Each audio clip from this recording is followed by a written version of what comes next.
اہل بیت کے نسخے ناممکن کو ممکن کرتے ہیں, مردے کو زندہ کرتے ہیں. اب میں آج آپ کو ایک نسخہ بتانا چاہتا ہوں, بڑا سپر پاور نسخہ. 1000 حاجتوں کا نسخہ بتایا. یہ نماز سپر پاور ہے, کمال کی نماز ہے. گویا سمجھیے ایٹم بم کا فارمولا ہے, اور اسے آپ جب بھی اس پہ عمل کریں گے آپ کی بڑی سے بڑی مشکلات ختم ہو جائیں گی. اگر تم چاہتے ہو تمہاری ساری مشکلات ختم ہو جائیں تو اس نماز کو پڑھو. شاہ عباس صفوی ایران کا ایک بادشاہ تھا. اس کے زمانے میں ایک جادوگر عیسائی آ گیا. اس نے کہا لوگوں کو اپنے ہاتھ میں جو چھپانا ہے چھپاؤ, میں تمہیں بتا دوں گا. اب لوگ پریشان ہو گئے اور وہ اس طرح سے عیسائی مذہب کو زیادہ بڑھانا چاہ رہا تھا اور مسلمانوں کو کمزور کرنا چاہ رہا تھا. اب اس زمانے کے جو بزرگ تھے وہ بڑے عالم کے پاس آ گئے, ملا محسن فیض کاشانی صاحب کے پاس. کہا مولانا صاحب عیسائی کہتا ہے جو چھپاؤ میں بتا دوں گا, جو ہم چھپاتے ہیں عیسائی بتا دیتا ہے. اب ہمارے جوان گمراہ ہو رہے ہیں, وہ عیسائی مذہب کی طرف جا رہے ہیں. ملا محسن صاحب آپ ہمارے عالم ہیں, آپ ہمیں نجات دیجیے. ملا محسن نے کہا اسے ذرا میرے پاس بولا. ملا محسن کے پاس آیا. ملا محسن فیض کاشانی نے اپنے ہاتھ میں کربلا کی تسبیح چھپا دی.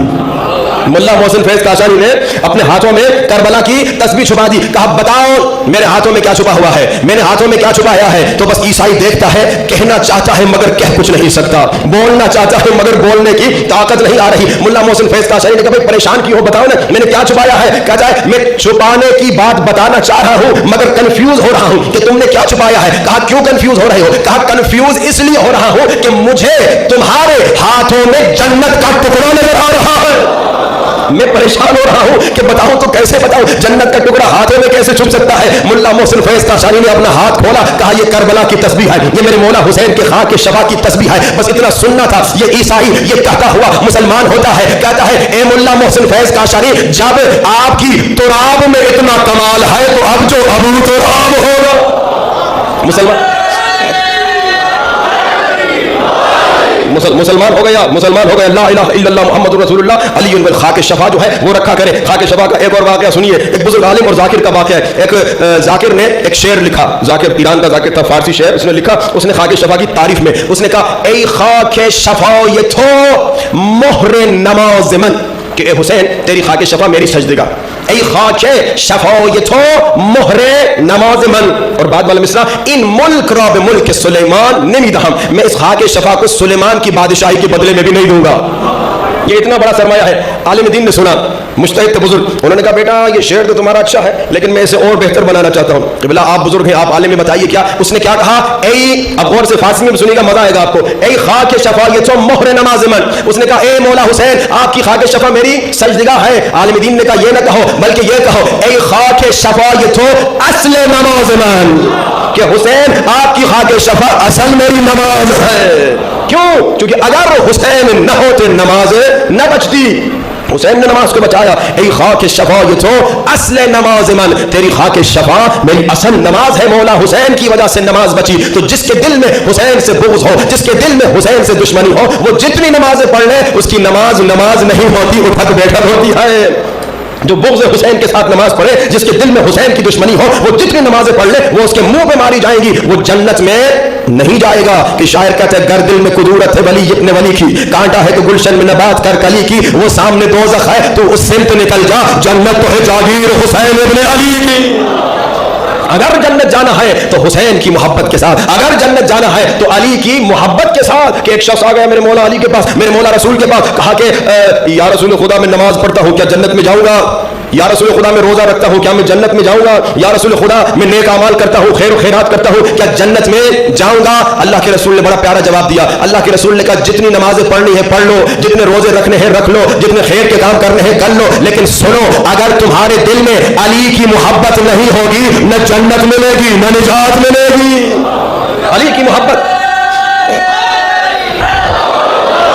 علی کی محبت ہوگی تو جنت ملے گی, علی کی محبت ہوگی تو نجات ملے گی. ایک باپ کا واقعہ ہے, مر گیا, اس کا بیٹا مولانا صاحب کے پاس آیا. کہا مولوی صاحب وہ پتا چلا کہ باپ نماز نہیں پڑھتا تھا تو کیا کرے. مولانا صاحب نے کہا کسی سے پڑھوا لو, کسی کو پیسے دے دو, نماز پڑھوا لو, کام ہو جائے گا, باپ بچ جائے گا.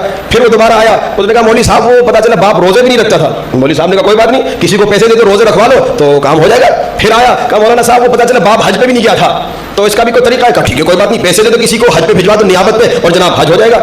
ابھی ایک دن آتے کہتے ہیں مولوی صاحب پتا چلا وہ تو مولا علی کو بھی نہیں مانتا تھا, اب کتنے پیسے دوں. کہا اب پوری دنیا دے دو مگر پھر بھی نجات نہیں ملے گی. بغیر حب علی مزہ نہیں ملتا, عبادتوں کا ہرگز صلہ نہیں ملتا, بغیر علی کچھ نہیں ملتا.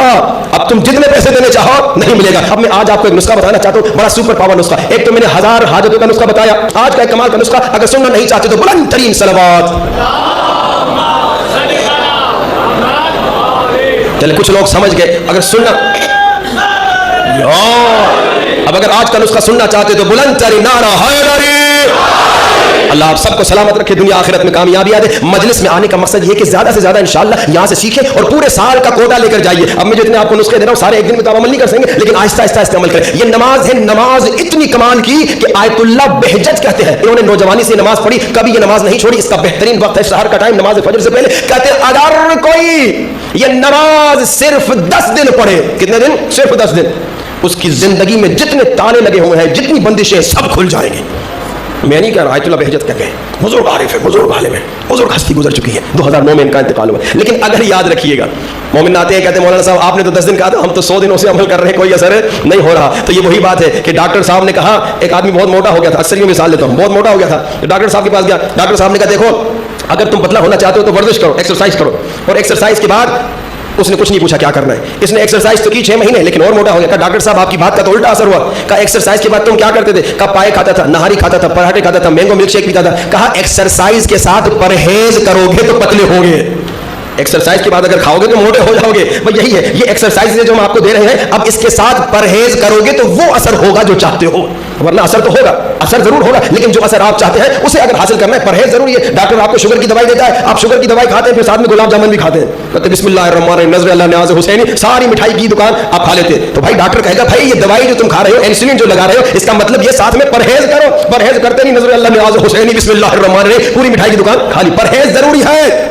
اگر آپ ان نسخوں پہ عمل کریں, خدا کی قسم لیکن منبر پہ کہہ رہا ہوں, اہل بیت کے نسخے ناممکن کو ممکن کرتے ہیں, مردے کو زندہ کرتے ہیں, مگر شرط یہ ہے کہ پرہیز. اور یہ نسخہ نماز جو بتا رہا ہوں میرا نہیں ہے, رسول پاک کا نسخہ ہے. رسول پاک کہتے ہیں اگر تم چاہتے ہو تمہاری ساری مشکلات ختم ہو جائیں تو اس نماز کو پڑھو. آج چلو بھائی کہتے ہیں 10 دن پڑھو. اچھا میں اپنا پرسنل تجربہ بتاؤں. افریقہ میں تھے تو ایک مومن آیا, ایک بندے خدا کو 500 یورو کی ضرورت تھی. اب میرے جیب میں نہیں تھے پیسے, وہ بیچارہ مجبور تھا, اسے کیا مجبوری تھی.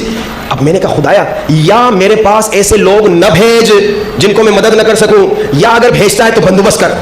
تو میں نے نماز استغفار پڑھی, یہی نماز جو آپ کو بتا رہا ہوں, یہ میں نے پڑھی. آدھی رات کو ایک آدمی آیا, چہرہ چھپا ہوا, ٹوپی پہنا ہوا, اور جناب عجیب و غریب بھولیا.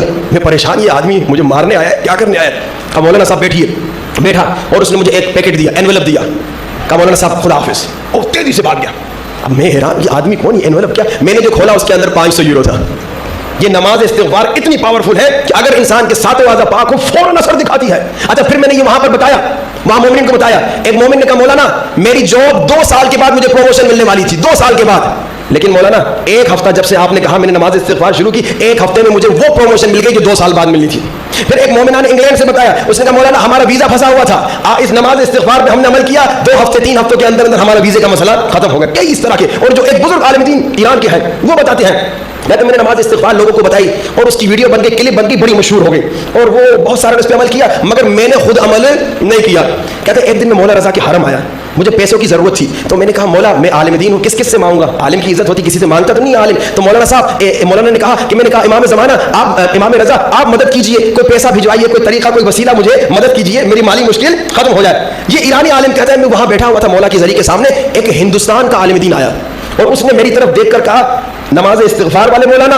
کہا میں نے کہا جی جی, کیونکہ انہیں بھی معلوم تھا کہ ان کا کلپ بڑا مشہور ہو گیا ہے. اب یہ ہندوستانی عالم ایرانی عالم کو کہتے ہیں مولانا آپ کی کلپ میں نے دیکھی تھی, پہلے پڑھی تو تھی میں نے یہ نماز استغفار, لیکن جب آپ کی کلپ میں نے دیکھی تو میں نے ریگولرلی پڑھنا شروع کر دی. کہا مولانا اس نماز, انڈین مولانا, ہندوستانی مولانا, ایرانی مولانا کو بتا رہے ہیں حرم مولا رضا میں کہ مولانا صاحب جب سے میں نے نماز استغفار شروع کی, پہلے میں کرائے کے گھر میں رہتا تھا, اب 2 گھر انڈیا میں ہے, 1 گھر قم میں ہے, ابھی 1 گھر مشہد میں خریدنے آیا ہوں. اب یہ ایرانی مولانا کہتے ہیں گویا امام رضا نے مجھے سمجھایا, اے عالم بے عمل, دوسروں کو بولتا ہے خود نہیں کرتا, جا نماز استغفار پڑھ. کہتا ہے پھر میں نے بھی نماز استغفار پڑھی اور پھر زندگی میں بڑی تبدیلی آئی. یہ نماز استغفار سپر پاور ہے, کمال کی نماز ہے, گویا سمجھیے ایٹم بم کا فارمولا ہے. اور اسے آپ جب بھی اس پہ عمل کریں گے آپ کی بڑی سے بڑی مشکلات ختم ہو جائیں گی. لیکن اگر ساتوں اعضاء گناہ سے پاک, آنکھ سے نامحرم کو دیکھو گے, کان سے گانے سنو گے, اور جناب غیبت پہ غیبت کرو گے, جو آج غیبت پہ ہم نے گفتگو کرنی تھی لیکن وقت نہیں رہا کہ غیبت کتنا بڑا گناہ ہے, کہ آپ غیبت کریں گے زنا سے بڑا گناہ. غیبت گویا آپ نے اس انسان کی شخصیت کو قتل کر دیا. غیبت آپ نے کی 40 دن تک آپ کا کوئی عمل قبول نہیں ہوگا. اللہ اکبر. یہ حدیث سنیے, جو انسان بیکار میں بے ہدف بے دلیل غیبت کرتا ہے, سرکار فرماتے ہیں شیطان اس کے نطفے میں شریک ہو جاتا ہے. آپ نے مولانا صاحب یہ نسخے آپ نے دیے اور ہم نے عمل کیا, غیبت آپ نے کی, اب ہمارا کیا قصور؟ شیطان اس کے نطفے میں شریک ہوتا ہے, یعنی اس کی نسل تباہ ہو جاتی ہے. کس غیبت کرنے والے کی؟ جو بے ہدف ایسے ہی غیبت کرتا ہے, عادتاً غیبت کرتا ہے. کیونکہ غیبت کے مختلف اسباب ہیں, کبھی غضب میں غصے میں غیبت کرتا ہے, کبھی حسد میں غیبت کرتا ہے, کبھی اسی طرح تکبر میں غیبت کرتا ہے. مختلف وجوہات ہیں. ایک انسان ایسے ہی غیبت کرتا ہے, نو ریزن بیہائنڈ غیبت, اس غیبت کا اس کو نقصان یہ ہوگا کہ اس کی نسل تباہ ہوگی. غیبت میں انشاءاللہ کل گفتگو کریں گے, آج کیونکہ وقت نہیں رہا, وقت کی قلت کی وجہ سے. نماز استغفار سنیے, نماز استغفار اللہ کے رسول کہتے ہیں اگر چاہتے ہو اللہ تمہاری ساری مشکلات ٹھیک کر لے, یہ عادت بنا دیجیے. کم سے کم دن میں 1 مرتبہ نماز فجر سے پہلے سحر کے ٹائم, نہیں تو اگر دن میں 3 مرتبہ پڑھیں تو نور علی نور, ایک فجر کے ساتھ, ایک ظہرین کے ساتھ, ایک مغربین کے ساتھ. بہت آسان, 5 منٹ لگتے ہیں مجھے پڑھنے میں. کیا ہے؟ اللہ اکبر, نیت کی نماز استغفار کی, آپ نے نماز شروع کر لی, سورہ الحمد بسم اللہ الرحمن الحمد للہ رب العالمین. اس کے بعد پھر اب سورہ قل واللہ نہیں پڑھنی, سورہ کافرون بھی نہیں پڑھنی. کون سی سورہ پڑھنی؟ سورہ قدر, انا انزلناہ فی لیلۃ القدر. اچھا اس کے بعد 15 مرتبہ پڑھنا ہے استغفر اللہ, بس 15 مرتبہ استغفر اللہ. پھر رکوع میں جاؤ گے سبحان ربی العظیم و بحمدہ, پھر وہی رکوع میں ذکر رکوع کے بعد 10 مرتبہ پڑھو گے استغفر اللہ. بس کھڑے ہو جاؤ گے سمع اللہ لمن حمدہ 10 مرتبہ استغفر اللہ.